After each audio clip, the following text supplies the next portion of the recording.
तो आज के मंडे नाइट रो के एपिसोड में हमें पॉल हेमन से रोमन रेंस को लेकर एक स्पेशल अनाउंसमेंट भी सुनने को मिली और इसके अलावा कई सुपरस्टार्स ने अपने रॉयल रंबल एंट्री को भी अनाउंस किया। तो इस वीडियो में आज के पूरे शो के बारे में बात करेंगे और अब ज़्यादा टाइम वेस्ट ना करते हुए शुरू करते हैं आज की इस वीडियो को। Hello wrestling fans, welcome back to my channel, you are watching Ayush wrestling. तो शो के स्टार्ट हमें देखने को मिलती है सेथ रॉलिंस के साथ। वो यहाँ पर आते हैं और अपना इंटेंशन क्लियर करते हैं कि वो रॉयल रंबल को जीतने वाले हैं। इसके बाद वो फैंस को रिमाइंड भी कराते हैं कि उनका रीसेंट रन कैसा रहा है। रॉलिंस यहाँ पर एकदम फायर्ड अप थे और वो अपने रॉयल रंबल के प्लान्स के बारे में बताते हैं और वो ये भी कहते हैं कि वो रॉयल रंबल जीत के रहेंगे, भले ही उन्हें सुपरस्टार्स जैसे कि John Cena specially Roman Reigns को भी टॉस आउट करना पड़े। इसके बाद वो कहते हैं कि पर मैं एक चीज़ डिसाइड नहीं कर पा रहा हूँ कि मैं रॉयल रंबल जीतने के बाद चूज़ किसको करूँ, कोडी रोड्स को या फिर गुंथर को। इतना कहते ही गुंथर वहाँ पर आ जाते हैं और वो सेथ रॉलिंस को आकर कहते हैं कि तुमने पिछले कुछ महीनों में किया ही किया है। इसके बाद वो अपनी थोड़ी तारीफें भी करते हैं और वो कहते हैं कि मैं चाहता हूँ कि तुम रॉयल रंबल को जीतो और मुझे चैलेंज करो। और फिर यहाँ पर लोगन पॉल आकर इन दोनों को इंटरप्ट कर देते हैं। लोगन पॉल यहाँ पर आकर कहते हैं कि तुम दोनों स्पेशल नहीं हो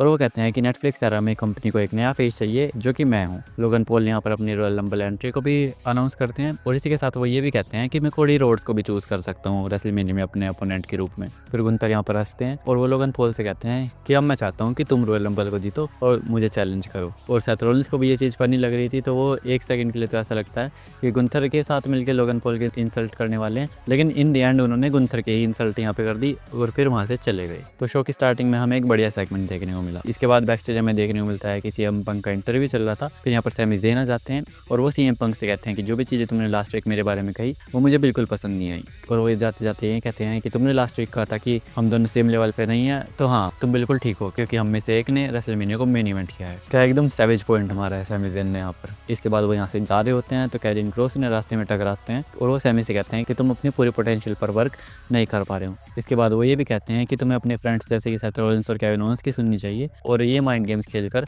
वो यहाँ से चले जाते हैं। इसके बाद शो पर था Dominik Mysterio and JD McDonagh versus the Viking readers का मैच और ये मैच टैग टीम चैंपियनशिप के लिए था। इस मैच के स्टार्ट होने से पहले ही डोमिनिक मिस्टीरियो और जेडी मैकडोना ने वो रेडर्स पर अटैक कर दिया और इसलिए उनके पास मोमेंटम आ गया और मैच की शुरुआत में ज़्यादातर टाइम उन्होंने इस मैच में डोमिनेट किया। लेकिन फिर वो रेडर्स भी इस मैच में कम बैक करते हैं और इस मैच में हमें कार्लिटो की भी इंटरफेरेंस देखने को मिली, जिसके बाद एक पॉइंट पर तो लगा था कि कहीं हमें टाइटल चेंज तो नहीं देखने को मिलने वाला, लेकिन ऐसा नहीं हुआ। इन दी एंड वो रेडर्स ने अपना वॉर मशीन फिनिशर लगाकर इस मैच में जेडी मैकडोना और डोमिनिक को हरा दिया और अपने टाइटल्स को यहाँ पर रिटेन किया। इसके बाद हमें न्यू डे का एक बैक स्टेज सेगमेंट देखने को मिलता है। कैथी कैली यहाँ पर उनका इंटरव्यू लेते हैं और कोफी किंगस्टन यहाँ पर कहते हैं कि अटलांटा में आज उनका फेवरेट सन आया है। तो कैथी कैली यहाँ पर एक्जेवियर वुड्स का नाम छोड़ के सबके नाम ले लेती हैं। वो यहाँ पर गेस करती हैं कि क्या तुम ऑस्टिन थ्योरी की बात कर रहे हो। वो कोडी रोड्स का नाम भी यहाँ पर लेती हैं, लेकिन उन्होंने एक्जेवियर वुड्स का नाम नहीं लिया और एंड में न्यू डे को खुद ही बताना पड़ा कि वो एक्जेवियर वुड्स की बात यहाँ पर कर रहे हैं। इसके बाद एक्जेवियर वुड्स और रे मिस्टीरियो का मैच भी था शो पर। रिंग साइड पर रे मिस्टीरियो की साइड से एलडब्ल्यूओ के मेंबर्स थे और एक्जेवियर वुड्स की साइड से कोफी किंगस्टन थे।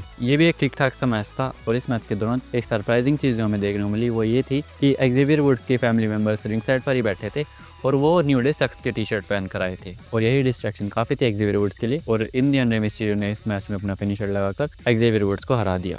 इसके बाद हमें सेथ रॉलिंस और सैमी ज़ेन बैक स्टेज देखने को मिलते हैं और वो लास्ट वीक के बारे में बात करते हैं जो सैमी ज़ेन ने गलती से सेथ रॉलिंस को हलवा किक मार दी थी। तो सैमी ज़ेन यहाँ पर कहते हैं कि वो जो भी कुछ लास्ट वीक हुआ वो एक एक्सीडेंट था, मेरा इंटेंशन वैसा नहीं था। सेथ रॉलिंस कहते हैं कि हाँ मुझे पता है कि वो एक्सीडेंट था, लेकिन अगर फिर से ऐसा होता है तो वो एक्सीडेंट नहीं होगा, तो इस चीज़ का ध्यान रखना। इसके बाद सैमी ज़ेन सेथ से पूछते हैं कि क्या हमारे बीच में अभी सब ठीक है, तो सेथ रॉलिंस हाँ कहते हैं कि हाँ हमारे बीच में सब कुछ ठीक है। इसके बाद जे ऊसो की एंट्रेंस हमें देखने को मिलते हैं और आज जे ऊसो का थोड़ा डिफरेंट लुक हमें यहाँ पर देखने को मिला और जे ऊसो यहाँ पर आकर अनाउंसर डेस्क पर चढ़ जाते हैं और वो पहले तो सैटरडे नाइट्स मेन इवेंट के बारे में बात करते हैं, लेकिन इसके बाद वो ये भी अनाउंस करते हैं कि वो रॉयल रंबल मैच में एंटर करने वाले हैं और उस मैच को जीतकर रेसलमेनिया को मेन इवेंट करेंगे। इसके बाद बैक स्टेज हमें लायरा वेलकीरिया का भी एक इंटरव्यू देखने को मिलता है और वो भी अपनी रॉयल रंबल की एंट्री को अनाउंस करती हैं और यहाँ पर अमेरिकन मेड आकर उन्हें कन्फ्रंट करती है और चैट गेबल यहाँ पर लायरा वेलकीरिया से कहते हैं कि ये टाइटल अच्छा है लेकिन ये ज़्यादा टाइम तक तुम्हारे पास नहीं रहने वाला क्योंकि आईवी से मेरे लिए जीतने वाली है। और फिर अमेरिकन मेड के सारे मेंबर्स चैट गेबल की तरफ देखते हैं, फिर चैट गेबल एकदम से कहते हैं कि हमारी टीम के लिए। इसके बाद हमें देखने को मिलता है कि अल्फा अकेडमी टिकटॉक बना रही थी बैक स्टेज, फिर अमेरिकन मेड वहाँ भी चली जाती है और चैट गेबल वहाँ पर जाकर अल्फा अकेडमी की फिर से इंसल्ट करने लगते हैं जैसे कि वो हमेशा ही करते हैं। इसके बाद था शो पर Bianca Blair and Naomi versus Liv Morgan and Raquel Rodriguez का मैच। बियांका और लिव मॉर्गन इस मैच के स्टार्ट करते हैं और यहाँ पर भी हमें एक ठीक ठाक सा मैच देखने को मिलता है और इस मैच के एंड में हमें डोमिनिक मिस्टीरियो और जेडी मैकडोना की इंटरफेरेंस भी देखने को मिलती है, जिसकी वजह से लिव मॉर्गन ने इस मैच में नेओमी को पिन कर दिया और अपनी टीम को इस मैच में विक्ट्री दिलाई। इसके बाद हमें बैकस्टेज रिया रिप्ली का इंटरव्यू देखने को मिलता है कैथी कैली के साथ और वो कहती है कि मुझे फर्क नहीं पड़ता कि रॉयल रंबल कोई भी जीते, मैं उसे आसानी से हरा दूंगी। फिर रिया के पीछे से एकदम बेली आती है और वो डिंग डोंग बोलती हैं और वो कहती हैं कि वो रॉयल रंबल को जीतेंगी और इस साल वो रिया रिप्ली को चैलेंज करेंगी। इसके बाद वहाँ से रिया रिप्ली चली जाती हैं और ये स्काई वहाँ पर आ जाती हैं और वो बिली को बोलती हैं सी यू सैटरडे और इतना कहकर वो यहाँ से चली जाती हैं।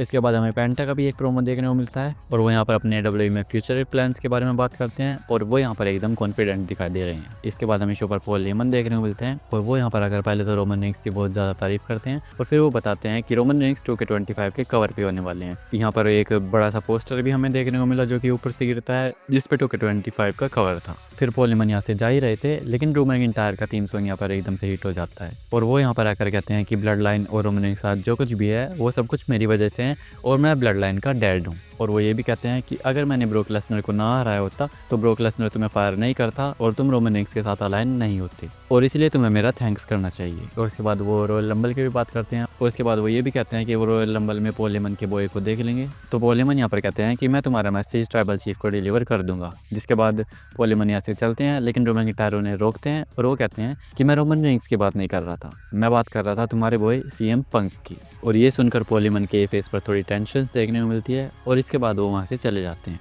इसके बाद हमें बैक स्टेज सेगमेंट देखने को मिलता है जहाँ पर ब्रॉन ब्रेकर अपनी रॉयल रंबल एंट्री को अनाउंस करते हैं और वो ये भी कहते हैं कि इस साल की रॉयल रंबल पूरी सीनियर सिटीजन से भरी हुई है और इसी के साथ वो ये कहते हैं कि कोई भी उन्हें रिंग के ऊपर से टॉस नहीं कर सकता। और इसके बाद यहाँ पर पेंटा आते हैं और वो यहाँ पर ब्रॉन ब्रेकर के सामने सैरो मियाडो वाला टोंट करके चले जाते हैं। इसके बाद शो पर था Sami Zayn versus Drew McIntyre का मैच और लास्ट 10 मैचेस जो ड्रू मैकिंटायर और सैमी ज़ेन के बीच में हुए हैं उनमें से सैमी ज़ेन एक भी मैच नहीं जीते हैं। इस मैच में भी सैमी ज़ेन ने पूरी कोशिश करी कि वो ड्रू मैकिंटायर को हरा सकें लेकिन इन दी एंड ड्रू मैकिंटायर ने यहाँ पर रोप्स पर पैर रख के सैमी को पिन कर दिया और इस मैच में भी उन्होंने सैमी ज़ेन को हरा दिया। लेकिन मैच खत्म होने के बाद भी ड्रू मैकिंटायर सैमी ज़ेन पर अपना अटैक कंटिन्यू रखते हैं और सैमी ज़ेन को सेव करने के लिए यहाँ पर कोडी रोड्स आते हैं। कोडी रोड्स यहाँ पर ड्रू मैकिंटायर को तो संभाल लेते हैं लेकिन फिर केविन ओवेंस भी यहाँ पर आ जाते हैं। फिर यहाँ पर केविन ओवेंस और कोडी रोड्स के बीच में हमें ब्रोल देखने को मिलती है और इसके बाद एक मोमेंट में हमें देखने को मिलता है कि कोडी रोड्स और ड्रू मैकिंटायर कॉर्नर में लड़ रहे होते हैं और सैमी ज़ेन पीछे से हलवा की लगाने के लिए आते हैं लेकिन ड्रू मैकिंटायर लास्ट वीक की तरह इस बार भी हट जाते हैं और सैमी ज़ेन ने गलती से कोडी रोड्स को हलवा की हिट कर दी। सैमी एकदम शॉक हो गए कि उन्होंने फिर से ये क्या कर दिया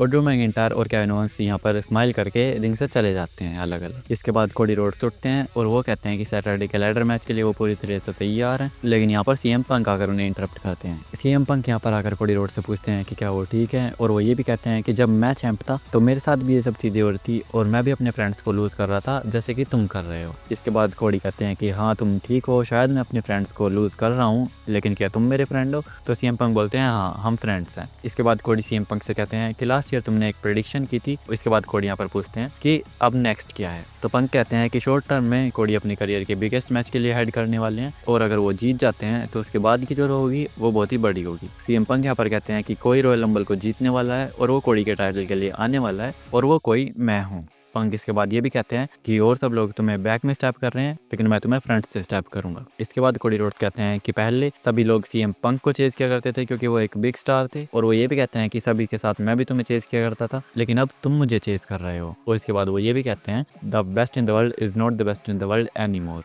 और ऐसे रो वो फेयर चल जाती है। तो ओवरऑल आज का शो एक बढ़िया शो था और जो हाल अभी स्मैकडाउन के चल रहे हैं उससे अगर कंपेयर करें तो बहुत ही बढ़िया शो था आज का। तो आई होप कि आपको ये वीडियो पसंद आई होगी। तो अगर ये वीडियो पसंद आई हो तो वीडियो को लाइक करना, चैनल को सब्सक्राइब करना और ट्राइबल चीफ रोमन रेंस को एक्नॉलेज करते हुए खत्म करते हैं आज की इस वीडियो को। Thanks for watching.